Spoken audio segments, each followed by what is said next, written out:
I don't do race. That's what a speaker at a Women in Medicine conference told me. And of all places, this was a diversity, equity, and inclusion conference. When I brought up the issue of facing bias and discrimination in the workplace and that I was having a hard time leading a trauma team to help save a dying patient, the response of a keynote speaker addressing diversity, equity, and inclusion was that she doesn't do race. Before we go any further, if it's your first time here, I'm Dr. Kyle Hussein. I'm a full-time double board certified trauma surgeon. I'm a mother of 6, and I'm also the founder of Defiance Academy. This podcast and the book it's becoming is built around one idea: a career strategy for women the rules weren't written for. This is the Defiant Career. Let's begin. So how on earth did I get myself into a situation where I'm at a diversity, equity, and inclusion conference and the keynote speaker, the DEI expert, says I don't do race? So this was my first year in practice. I finished 5 years of general surgery residency and a year of critical care fellowship, and I moved across the country with my husband and 6 little ones. At this time, my oldest was 6 years old and my youngest was 6 months old. And this was a really good job to begin with. Had a lot of flexibility with time, but I walked into a workplace I wasn't really prepared for. Now, why was I not prepared for this? Going through residency, I experienced a lot of racism, sexism, Islamophobia. The thing in training is you have very little power.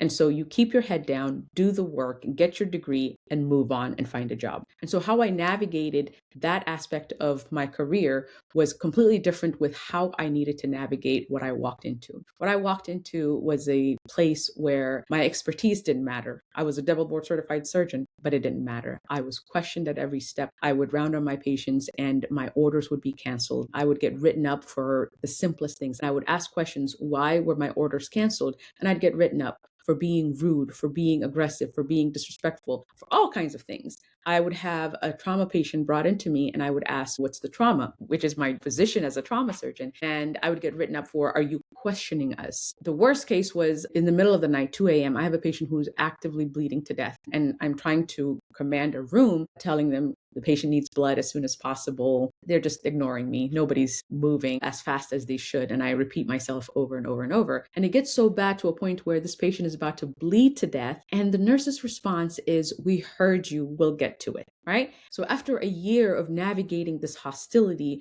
of, every time I speak up and every time I try to do something positive, there are consequences. I'm the one who gets written up.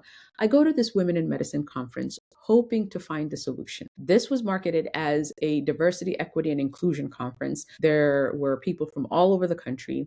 And even men, they called themselves he for she. There was a hashtag on Twitter for a long time about he for she. And I go to this conference and the topics that are talked about are all the gaps for women at the very top of the ladder. Right? There's gap in pay, gap in research funding, gap in awards. And so at the end of the keynote speech is a Q&A. And so I go up there and ask the question. I preface it with the fact that I am not unfamiliar with bias and discrimination in the workplace. As a Black, hijabi Muslim woman and a mother going through surgery residency, I'm very familiar with the sexism and the racism and the Islamophobia. I've experienced that as a resident. But now I'm at a different point in my career where keeping my head down is not an option. I'm a leader of a team. I'm supposed to lead life and death decisions. How do I navigate this? Patients' lives are on the line and I can't lead that room. What do I do? And to my surprise, and to the surprise of every woman of color in that room, the keynote speaker said, I don't do race. And she ended the Q&A. Now, at that point, I'm thinking, she's not comfortable talking about race in a public forum. So I approach her directly and she says, I don't do race, point blank, and walks away. And right after that interaction, I had at least 15 to 20 women approach me to say, we saw you talking to her. Did she give you an answer? Because they all came there looking for the same answers.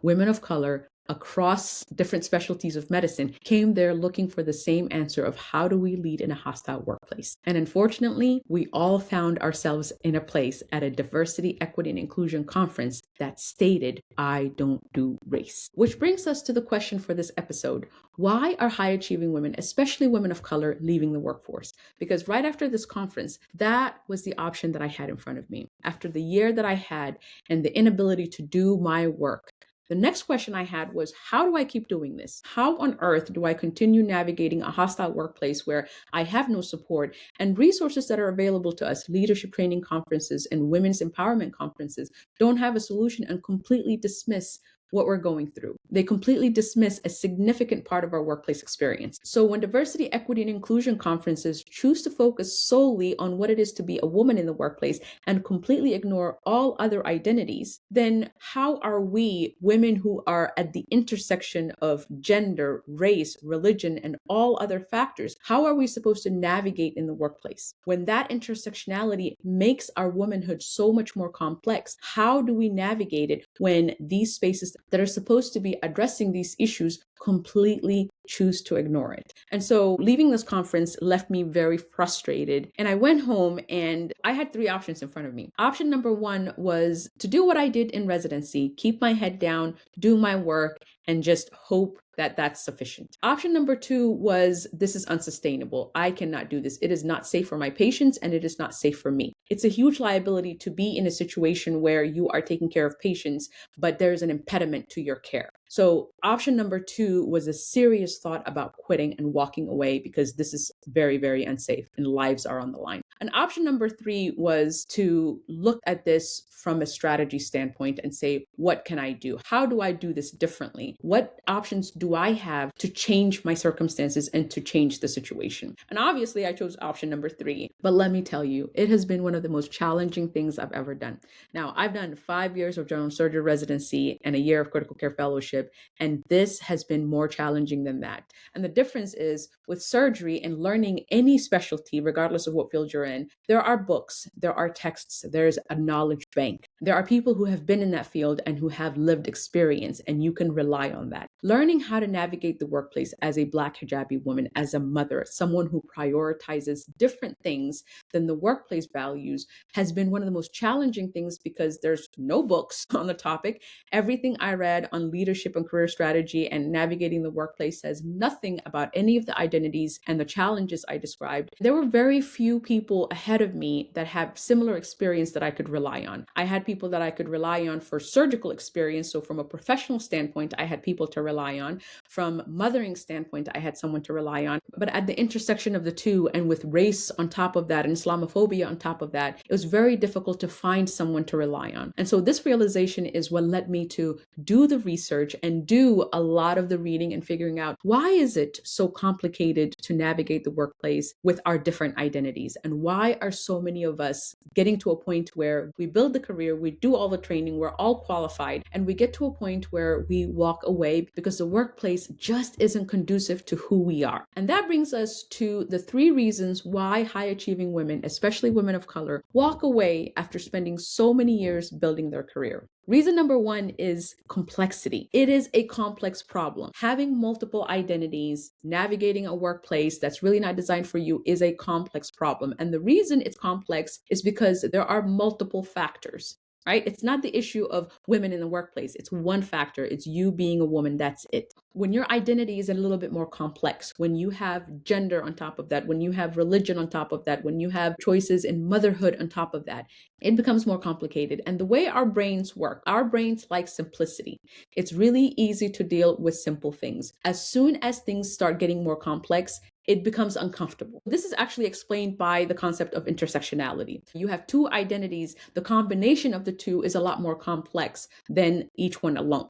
So in addition to the complexity of identity in navigating the workplace, you also have the unique experiences these women have in the workplace, whether it's hostility, imposter syndrome, lack of support either at home or in the workplace, and burnout from all these things. And so that complexity makes it very difficult for people to approach and people to want to solve. It's too complex for these simple systems that we have to actually take these things apart and figure out, why is it that women are having such a hard time staying in the workplace? It is too complex, and these simple approaches just don't work.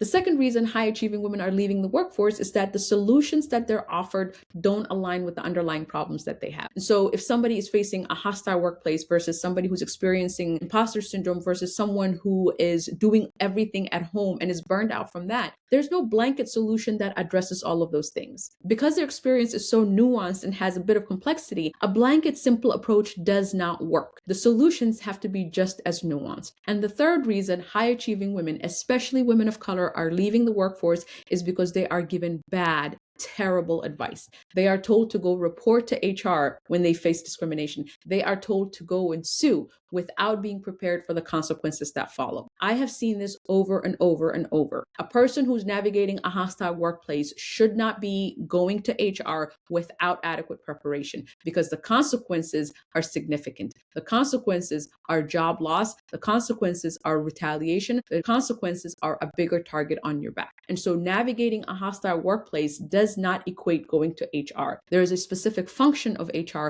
and a lot of people don't understand what that function is and the consequences that follow when people report it. And people are also told to go and sue as if that's a quick fix. That's an easy fix. That's a fix that doesn't have consequences. So a major contributor of women leaving the workforce is because they are given terrible advice that leads to consequences. And this is backed up by a lot of experience and data. Even data from the Equal Opportunity Employment Commission of the United States government, where people report discrimination, supports this. And so this is why high achieving women, especially women of color, after spending years, time, energy, money, investing in their careers, are leaving the workforce and walking away altogether because the challenges that they're facing are too complex and have too many causes. The solutions that they're offered don't address the real issues that they're having, and they're also given terrible advice that lead to consequences. So what do we do about it? Those of us who live at this intersection, whose issues are too complicated, what are we supposed to do about it? So first is what normally happens. What do we normally do? One of two things. One, a lot of women walk away, say, enough is enough. I can't do this anymore. Or number two, they follow traditional career advice and suffer the consequences. The most common career advice given to women and women of color is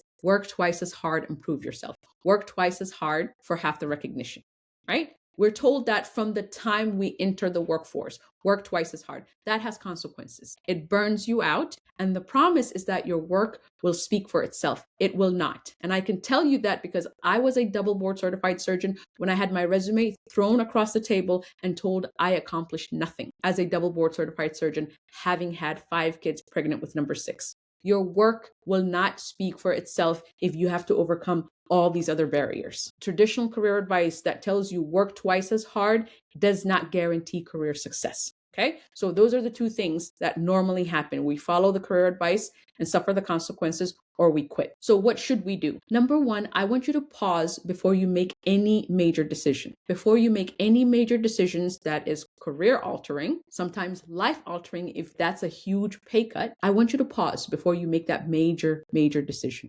And I want you to think, the solutions that you're being offered, are they too simplified for the challenges that you're facing? Do they actually address the issues that you're facing? A lot of the career advice out there, when you're at this intersection of identity and different challenges, they do not address what you're going through, and they don't give you the tools to be strategic. What they teach you actually puts a bigger target on your back, right? The common career advice that's given to a lot of women, report and sue, it puts a bigger target on your back and causes a lot more problems. So ask yourself, the solutions that you're being offered, are they too simplified, and are they actually causing me more problems than they're providing solutions? You really have to be strategic about this before you make any life decisions, any major decisions. Slow down and see the options that you're being given.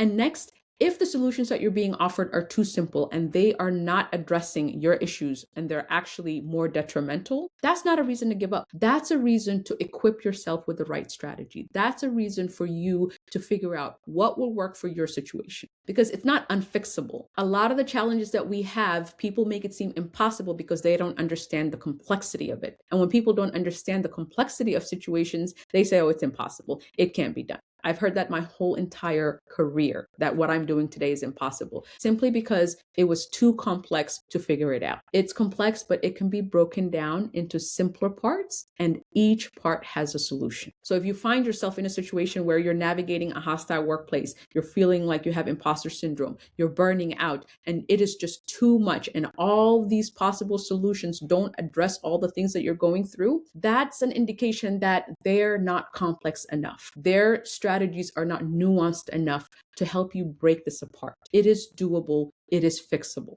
So the first thing I'm going to have you do is help you simplify this a little bit. I have a burnout quiz that is the first measure that will help you decipher this complexity. If you're burning out, if you're frustrated, if things are just piling up and it's too much, the first thing to do is to simplify. The answer to complexity is to simplify it. We break all this complexity apart and address it one step at a time.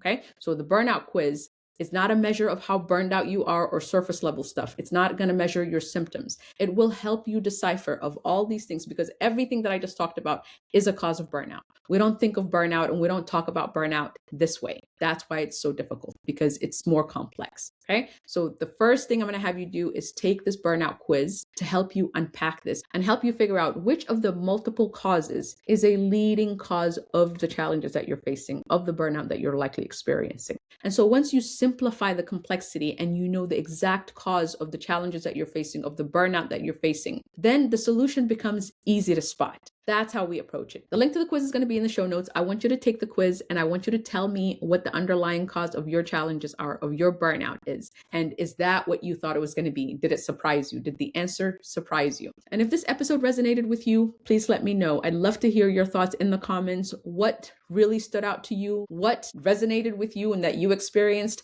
And what you would like to hear more about in the future? You can message me on Instagram, leave a review, and share this with a woman who really needs to hear it. And that is it from me today. See you in the next one.